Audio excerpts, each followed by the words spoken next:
नक्षत्र वास्तू आणि न्यूमरोलॉजी फाउंडेशन तर्फे मी निलेशजी शिंदे तुमचे स्वागत करतो। आज आपण माहिती घेणार आहोत श्रीयंत्र आणि कुबेर यंत्र याची। यंत्र म्हणजे नक्की काय?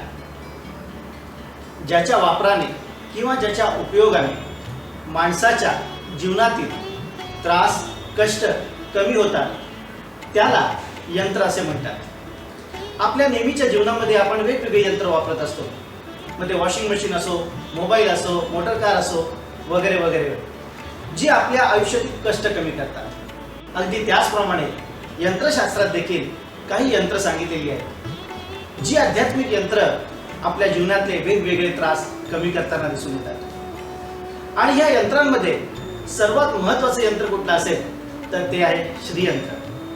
काही लोक याला लक्ष्मी यंत्र म्हणतात, काही याला यंत्रराज म्हणतात। आणि याच्या पूजनाने लक्ष्मीची प्राप्ती होते, धनधान्याची प्राप्ती होते आणि कर्ज दूर होतं असा अनुभव आहे। तर थोडी माहिती घेऊया आपण श्रीयंत्राची। श्रीयंत्र हे 9 चक्रांपासून बनलेलं आहे। सर्वात पहिलं चक्र हे बिंदू चक्र आहे, जे साक्षात ललिता देवी त्रिपुर सुंदरीचं निवासस्थान आहे। त्याच्या खाली हे त्रिकोण यंत्र, जे त्रिकोणापासून बनलेलं आहे। त्याच्या खाली हे 8 त्रिकोणांचं चक्र, त्याच्या खाली हे 10 त्रिकोणांचं चक्र, त्याच्या खाली हे 14 त्रिकोणांचं चक्र आणि त्याच्या खाली आहे 8 पाकळ्यांचं कमळ आणि त्याच्याही खाली आहे 16 पाकळ्यांचं कमळ। अशा प्रकारे हे 8 आणि खाली घुगुर चक्र, अशा प्रकारे 9 चक्रांचे मिळून हे श्रीयंत्र बनलेलं आहे। आणि अत्यंत प्रभावी असं श्रीयंत्र आपल्याला दीपावलीच्या लक्ष्मीपूजनामध्ये त्याचं पूजन करायचं आहे। कारण दीपावलीमध्ये जर आपण याचं पूजन केलं, त्याच्यावरती कुंकुमार्चन हा विधी केला, म्हणजे श्रीसूक्तासोबत जर आपण यावर कुंकू वाहिलं आणि जर श्रीसूक्त म्हटलं तर त्याचा लाभ अत्यंत पटीत मिळतात असा अनुभव आहे। श्रीयंत्रासोबत कुबेराची पूजा करणं हे देखील शास्त्रात सांगितलेलं आहे। कुबेर म्हणजे यक्षराज, हा ऋषीमुनींचा पुत्र आहे।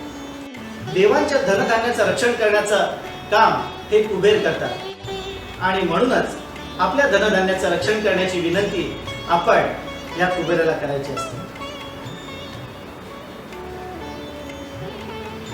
श्रीयंत्र हे वेगवेगळ्या स्वरूपात उपलब्ध आहे। जसं आपण बघितलं हे मेरुपृष्ठ श्रीयंत्र आहे, तर हे तांब्याच्या पत्र्यावर कोरलेलं श्रीयंत्र आहे। अतिशय प्रभावी असं श्रीयंत्र एक सुंदर फ्रेम मध्ये आपण उपलब्ध करून दिलेलं आहे। तसंच हे आहे कुबेर यंत्र। लक्ष्मी पूजनाच्या दिवशी श्रीयंत्र आणि कुबेर यंत्र याची एकत्रित पूजा केल्याने खूप चांगला लाभ होतो। तर मित्रांनो, श्रीयंत्रासोबत जप करण्यासाठी ही क्रिस्टलची माळ देखील उपलब्ध आहे। आपण बघितलं असाल की तिरुपती बालाजीचं देऊळ असो किंवा कोल्हापूरची महालक्ष्मी असो, इथे श्रीयंत्र कोरलेलं आपल्याला दिसून येईल। श्रीयंत्राचं पूजन हे कोणत्याही महिन्याच्या शुक्ल अष्टमीच्या दिवशी आपण करू शकता। तसंच कोजागिरी पौर्णिमा आणि नवरात्रीमध्ये देखील याचं महत्त्व फार आहे। पण सर्वात जास्त महत्त्व हे दीपावलीच्या लक्ष्मीपूजनाचं आहे। म्हणून यावर्षी आपल्या लक्ष्मीपूजनामध्ये श्रीयंत्राची स्थापना नक्की करा आणि लाभ मिळवा। धन्यवाद।